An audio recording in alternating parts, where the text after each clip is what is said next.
Cuarto fragmento de la clase 14. Habíamos quedado en hablar bueno, había dejado como un ejemplo bastante gráfico de los aranceles de represalia. Me toca ahora continuar un poquito hablando de que también se puede ver que se adopten aranceles de represalia cuando un país, cuando un país aplica un subsidio, algún subsidio sobre sus exportaciones, no solamente aranceles, ¿no? Subsidios sobre exportaciones y de esa forma, al aplicarles un arancel, uno lo que hace es compensar el efecto del subsidio, porque implica una competencia desleal. Lo mismo cuando para competir con nuestras fábricas, durante un tiempo algunos productos importados son enviados al país por debajo de su costo de producción. Esto se hace y se hace para ganar mercados, incluso para digamos, conseguir cuotas del mercado de los competidores o para fundir a los competidores, sobre todo cuando son grandes empresas y tienen espaldas financieras para en un país perder porque vende por debajo del costo y desplazar a las pymes o a las empresas locales. Después, cuando ya la pyme quebró, esa empresa grande que absorbió su cuota de mercado puede subir el precio porque ya no tiene competidor. Así que ahí tenemos otro argumento para un arancel de represalia. ¿Qué más? Eh, Ahora, aún cuando Samuelson critica los argumentos vinculados al proteccionismo, reconoce que hay ciertas justificaciones potencialmente válidas para aplicar un arancel. Y acá vienen los que siguen, son algunos de esos casos en los cuales Samuelson entiende que los aranceles podrían ser compatibles con una política liberal, aun cuando naturalmente preferiría que no existan. El primer caso es lo que se llama arancel óptimo, y es un caso eh, para explicar en el pizarrón, pero no tenemos esa posibilidad. Ahí lo que dice el autor es que eh, un arancel puede modificar las condiciones de comercio en favor de un país y en contra del resto, en contra de los productos importados. A eso se le llama términos de intercambio, que es una relación entre el precio de las exportaciones y el precio de las importaciones. Eh, Eso lo vamos a explicar un poco más detalladamente cuando hablemos de la CEPAL. Pero este ejemplo se explica de esta forma. Cuando un país es un gran comprador a nivel mundial de un bien, si sos un gran país comprador, si tenés muchas importaciones, una cuota de las importaciones importantes a nivel mundial, si se aplica un arancel de Estados Unidos, China, la Unión Europea, aplica un arancel sobre algún producto y lo deja de comprar en parte porque al subir el precio va a perder mercado, esa cantidad de productos que dejan de tener comprador en ese país que subió su precio porque subió el arancel, esos productos que quedan en el mundo dando vueltas, si no son absorbidos por otro país, si esa oferta no es absorbida por otro país, lo que va a pasar es que va a generar que haya abundancia de ese bien o servicio. Y esa abundancia, naturalmente, el efecto que produce es una caída del precio.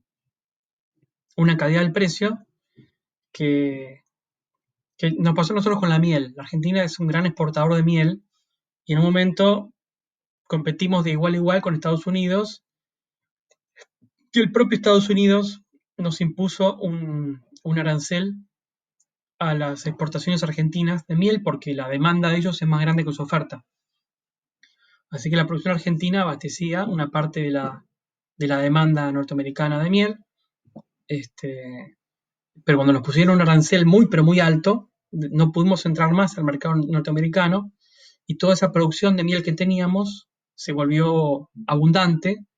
No hubo dónde, en qué país del mundo colocarla, porque nadie tenía una demanda tan grande, y lo que generó es que la oferta sobrepase la demanda mundial y el precio de la miel bajó muchísimo. ¿Eh? Ahora, cuando eso pasa, ¿qué efectos tiene? Piensen en que yo estoy en el pizarrón explicándolo, generalmente lo explican Emilio o Andrea también. Si la miel costaba 100 pesos, al aplicar un arancel de 10, el país ese grande aplica un arancel de 10, por ejemplo Estados Unidos con la miel, como dije, para el consumidor local, la miel va a empezar a valer 110. ¿Se entiende? La miel se importaba 100, se le aplica un arancel de 10, pasa a valer en el mercado interno norteamericano 110. Ahora, si ese comprador no quiere pagar 110 porque ahora le parece caro, va a bajar su demanda y va a sobrar producción. Esto, eh, si esta caída de la demanda es muy pronunciada, porque es, digamos, un bien con demanda elástica, eso va a generar una baja del precio a nivel mundial, que fue lo que pasó con cliqué con la miel. Si hay una baja del precio a nivel mundial porque hay abundancia, porque los compradores ahora no están dispuestos a aceptar una suba del precio, esa abundancia a nivel mundial puede hacer que baje el precio, digamos que baje un 10%. ¿Cuál es el resultado? Bien, ahora vemos qué pasa esto. El precio que se paga en el mercado interno, que antes era de 100, más 10 pesos del impuesto, ahora tiene que contar con un producto que en vez de valer 100 vale 90. Es decir, la restricción vía aranceles bajó el precio mundial del producto, porque estamos hablando que solo pueden aplicar este arancel óptimo los grandes importadores. Entonces el precio bajó de 100 a 90 y se neutralizó el efecto del arancel para el consumidor, porque el consumidor antes pagaba 100 y al principio 100 más 10 eran 110, pero ahora el precio mundial bajó a 90, con lo cual 90 más 10 del arancel terminan siendo 100, otra vez que era el precio original que pagaba el consumidor. La única diferencia es que ahora el Estado del país grande, el Estado del país que aplicó el arancel óptimo, se quedó con un 10% que antes era, era para pagar al productor del país periférico o del país pequeño que no puede tomar la misma medida. ¿Se entiende? Hay un arancel que deprime el precio mundial, recauda y le mantiene al consumidor el precio previo. Bien, es un caso interesante, bastante de pizarrón, no es que se dan muchos casos, pero habla de una especie como de guerra comercial también, ¿no? Vamos a hablar de un argumento de los más fuertes asociados a la justificación de un arancel. Es un argumento viejo, tradicional, que se explica de forma simple. Bien, no es posible pensar en hacer competir a industrias maduras, a fábricas enormes en países centrales, con pymes locales que recién están empezando. Como mínimo hay que darles un empujón, como la bicicleta, hay que aprender a andar en bicicleta, hay que darle a los locales un tiempo de adaptación, que aprendan a hacer el negocio, que aprendan, que encuentren su nicho, qué es lo que pide el consumidor, que reduzcan sus costos, que reduzcan su costo medio, que la productividad marginal todavía sea alta, que todo el aprendizaje y la experiencia se vaya consolidando en afianzarse a lo mejor en el comercio local, en el mercado local. De ahí la idea de frenar las importaciones para que no compitan, por lo menos en esta primera etapa. Esto sucede en muchas partes del mundo y aunque la OMC, la Organización Mundial de Comercio, lo desaliente, suele haber márgenes para introducir estas protecciones. Acá Samuelson lo que hace es criticar, en todo caso, que esa protección inicial para la industria naciente, para los bebitos, las fábricas bebé, se extienda indefinidamente en el tiempo. Y esto ha sucedido porque hay lobbies, hay presiones de parte de estas empresas y de las cámaras empresarias para que estos argumentos de no competir contra las grandes empresas importadas del exterior se mantengan en el tiempo, porque si uno le pregunta a ese productor, nunca va a estar dispuesto a competir con la gran empresa o con el competidor extranjero y preferiría que el consumidor solo tenga para elegir sus productos. Ahí lo que hay es una tensión histórica, pero el argumento de industrias nacientes es un argumento viable que es aceptado por gran parte de los países. Un último tema para ir cerrando esta parte de los efectos del arancel y las justificaciones del arancel, van por el lado de los aranceles del desempleo. Otro argumento que Samuelson también reconoce que tiene efecto y que podría ser válido para justificar el proteccionismo indica que circunstancialmente, o sea, no en todas las circunstancias, la suba de aranceles puede repercutir en una suba al nivel de empleo de un país. Es decir, puede bajar el desempleo. ¿Por qué? Porque hace que los productores locales tengan que salir a reemplazar esas importaciones por producción local, por producción nacional. Y esto se hace más presente todavía cuando hay una crisis.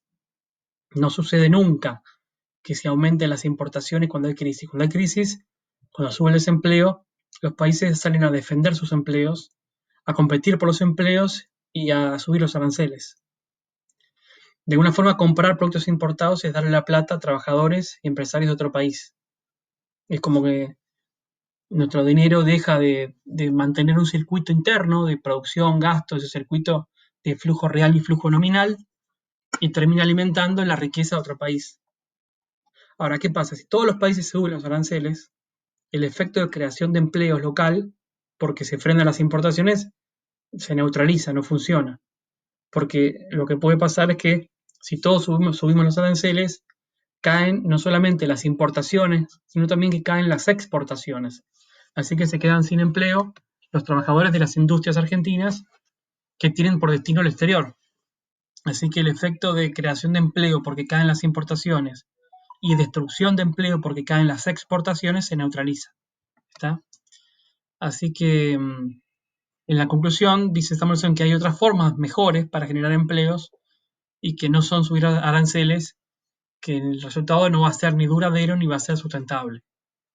Ahora, hablemos de otro tipo de restricciones al comercio internacional. Saquemos un poco los aranceles de este punto y hablemos de las medidas no arancelarias, de otras medidas de proteccionistas, de freno a las importaciones, que no son ni cupos ni son aranceles. Las medidas no arancelarias son restricciones de diferentes orden que tienen influencia sobre el comercio, que tienen impacto sobre el comercio exterior, eh, pero que no implican una fijación de un tributo o una norma. Son muchas veces normas de inferior rango, normas sanitarias, fitosanitarias, dictadas por la aduana, por el SENASA, por sus equivalentes de otras partes del mundo, ciertas medidas vinculadas eh, con migraciones, con policía de frontera, etiquetado de calidad de la ANMAT, el organismo que regula cómo deben presentarse los productos, ver si las cámaras frigoríficas, el tipo de sellado del camión para que no se produzca contrabando y haya mercadería no declarada. Ahora, todo ese tipo de barreras son muy, pero muy habituales y yo les diría, son práctica muy, muy fuerte, incluso en los países desarrollados. ¿Por qué? Porque sirven para frenar el comercio. Si yo, por un compromiso con la OMC, ya no puedo subir aranceles, a lo mejor invento un formulario color amarillo. Cuando viene un camión de Brasil o de Chile, le digo, no, mira, te falta completar el formulario amarillo.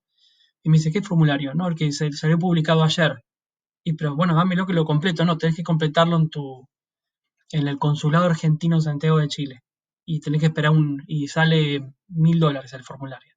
Así que lo que ven es que son mecanismos bastante tramposos en algún punto. Digamos, hay de todo un poco. Por supuesto que hay unos que son totalmente atendibles, como digo yo, el etiquetado y las cuestiones de seguridad y mantenimiento de la cadena de frío y 500 cosas más.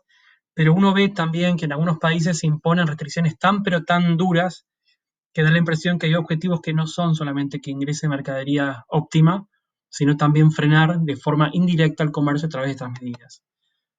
Así que acá hay también un juego mundial de denuncia de medidas no arancelarias que exceden la, la buena fe, que exceden eh, las trabas que de forma leal los países imponen y ya entra en un terreno de excusas para frenar el comercio. Hay muchas demandas en la Organización Mundial de Comercio de este tipo, pero se crean paneles para resolver estos conflictos donde uno tiene que probar que hay un fin distinto al que se dice. Todo esto que mencionamos nos sirve para mostrar dificultades, para llevar a la práctica procesos de apertura comercial. Dejo acá este fragmento y seguimos en el siguiente.